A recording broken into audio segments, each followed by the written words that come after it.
Up, everybody? It's the Digital World Podcast, and what I'm going to present to you today is a very uh, viable scenario.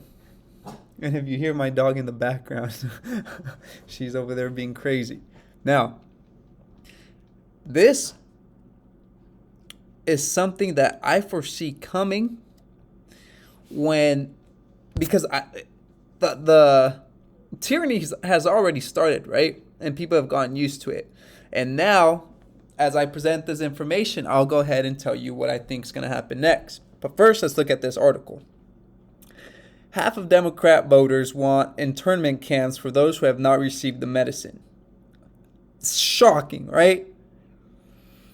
And I mean, I might not say shocking because this is something that people who are able to see through the junk know that this is the reality for a lot of people. There's no love anymore. The love of many has waxed cold. And here we see a national poll has found that 45% of likely Democratic voters would be okay with government requiring citizens to temporarily live in designated facilities or locations if they refuse to get the medicine. Now, in the state of Washington, or maybe you guys haven't, in Centralia, they have what they call quarantine camps. And this is going down under the radar. Like people, it's not like this is like put on the news so people can know. No, this is very under the radar. And it's a reality. And they're hiring people to be on the quote unquote strike team for that. And it's interesting because obviously you know who lives in the state of Washington.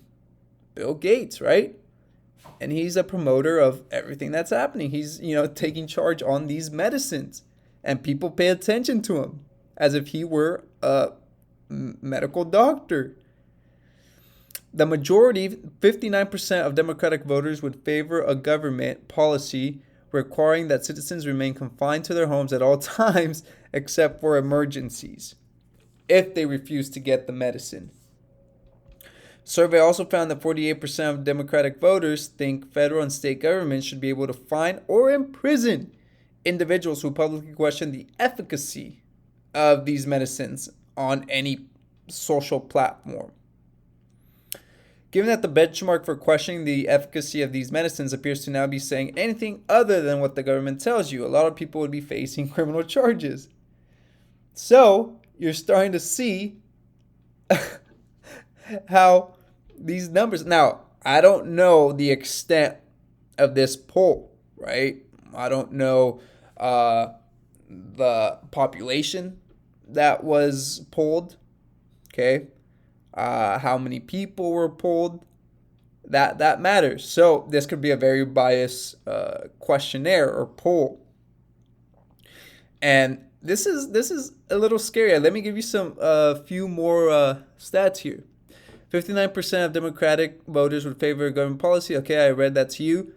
Let's see. Okay, nearly half of. Okay, so I've basically covered all the basics here, and this is scary, folks. The pollster added that 29% of Democratic voters would support temporarily removing parents' custody of their children if parents refuse to take the medicine. And this is just the beginning, folks. I mean, you're getting a sense of whoever these people were that got polled, right? They are clearly in favor of something like this, which lets you know what kind of sentiment there is out there, okay? And this is just from what has happened in the last 2 to 3 years. This is just from these last 2 to 3 years. And we're far from over, despite what they say. And this is going to transition into my next point. The Pfizer CEO predicts that life will return to normal in the springtime, right? And you've heard that he was saying that they're going to come out with a medicine against this current variant. And Bill Gates also shared the same sentiments, that this would now become an endemic, right? That's what they said. And it's interesting because if you look at this year, it's midterm election season. What a coincidence, right? But you've seen how little of or how short of a memory people have. They're so quick to turn the page to everything that's been happening because A, they're tired of it. B, they want to return to normal, right? And they'll see these overlords will tell them, because you have listened, we have brought an end to this. So here onward, whatever happens, or if there's any other situations or emergencies that we encounter, just listen to us and you'll see the results. So people have been slowly trained to obey because then they're rewarded. Yeah, there might be a period of hardship, but now they see, oh, we just comply within a matter of time. We'll get our reward and return back to normal. In this little period of time that they think will be returned to normal, it's just going to be a buffer period for what's coming next. And I think that now I'm going to tell you my opinion. Project Veritas came out with a video. Who knows if it's still up, but they were interviewing some, I don't know if it was a CEO, a manager, or someone in charge of the news at, I believe, CNN or something like that. One of these big conglomerates of the mainstream media. And they said that the next thing that they're going to push was climate change. You probably know where I'm going with this now. I think that what they wanted to achieve in terms of mass medicines into people, mass obedience, they have accomplished. And I think a lot of people, the sentiment around the majority of people is what I've been describing the last, 6-7 minutes to you. Now, as we go into the midterm elections, they're going to boast about, what they did and how they're able to solve it and how we're now at the end of this. And if, and they're going to toot their own horn to get votes. And people, like I said, have short memory, will go ahead and, vote a certain way. Once we're past this stage, I believe you've seen how climate change has been pushed. You've seen all these natural disasters. So people have it in the back of their minds, all these things that are happening.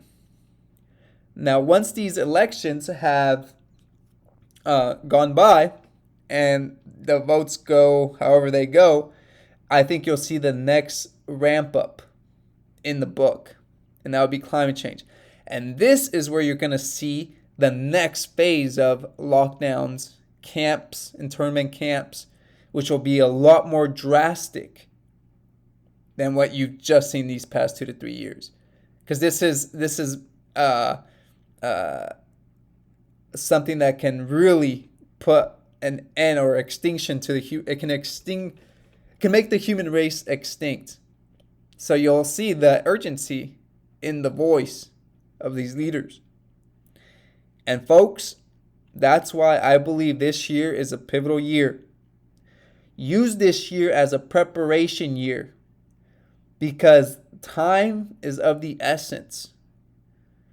And I said to myself, this was going to be a major year of preparation to do whatever I could under my power, whatever I could, and the rest, leave it up to God.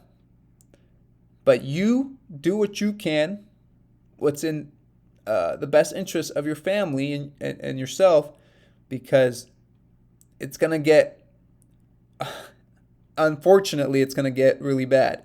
And we're just in the beginning. So use this time of freedom that you've been granted to prepare accordingly, because it will be vital. If you like this content, consider liking and subscribing. Share this information. It's vital that we let as many people as we can know before things unfortunately take a turn. So, without further ado, this is the Digital World Podcast, and I'll see you in the next episode.